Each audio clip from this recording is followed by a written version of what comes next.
হ্যাঁ, নদীর পাড়ে আমরা হাঁটতেছি। ডাকাতিয়া নদী, নদীর পাড় অনেক সুন্দর, পরিবেশটা অনেক সুন্দর। নদীতে ছোট ছোট ঢেউ, আওয়াজটা অনেক সুন্দর। এই যে দেখাইতেছি ঢেউটা, অনেক সুন্দর ঢেউ, পরিবেশটা অনেক সুন্দর, আসলে চমৎকার। আর আমরা হচ্ছি যে ওই যে বলে না, নদীর পাড় আসলে মানুষের মন ভালো হয়ে যায়। আসলে চাঁদপুরের মানুষের এভাবেই মন ভালো, কারণ তারা সবসময় নদীর পাড় থাকে। আমরা নদীর পাড়কে ভালোবাসি, নদীকে ভালোবাসি। নদী আমাদের একটি প্রাকৃতিক অংশ। এই নদীর কাছে আসলে এভাবেই মন ভালো হয়ে যায়, যতই মন খারাপ থাকে। তাই চাঁদপুরের মানুষের মন এভাবেই ভালো থাকে। আমার ছেলে আজকে বন্ধের দিন, এই যে পানিতে ইয়ে করে না, বন্ধের দিন এই জন্য নদীতে আসছে ঘুরতে।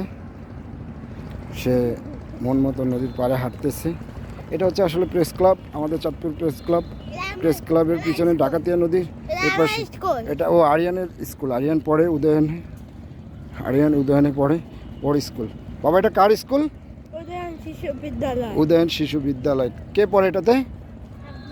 আবদুল্লাহ পড়ে। এই আবদুল্লাহ পড়ে।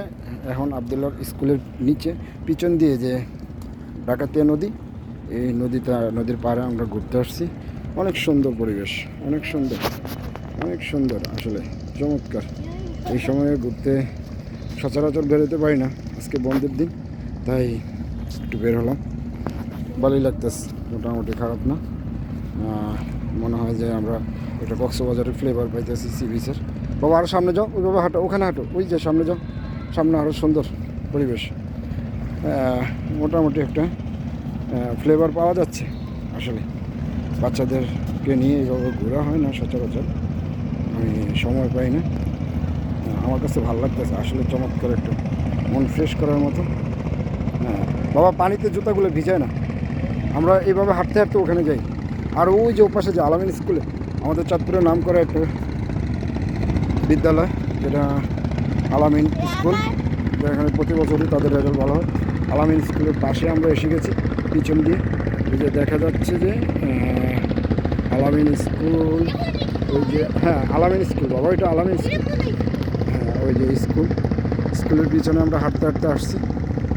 হয়তো আরেকটু সামনে যাব। এটা এই চাঁদপুর। ওই যে নদীর ওপার হচ্ছে একটা জুট মিল, যেটা ডব্লিউ রহমান জুট মিল, এখন হয়তো বন্ধ, কোনো কাজ করে না হয়তো। যদি এটা চালু হতো তাহলে হয় কি মানুষের অনেক কর্মসংস্থান হতো, চাঁদপুরের মানুষ লাভবান হতো এবং ব্যবসা বাণিজ্য আদার্স অন্যান্য মানুষও লাভবান হতো, উপকৃত হতো। তবে অনেক মানুষ এটাতে আগে অনেক কাজ করে খেয়েছে, অনেকেই এটা নিয়ে জীবিকা নির্ভর ছিল, এখন বন্ধ। তাই আশা করি আবার হয়তো এমন কোনো ইন্ডাস্ট্রি হবে, সুন্দর পরিবেশ আসবে ফিরে মানুষের।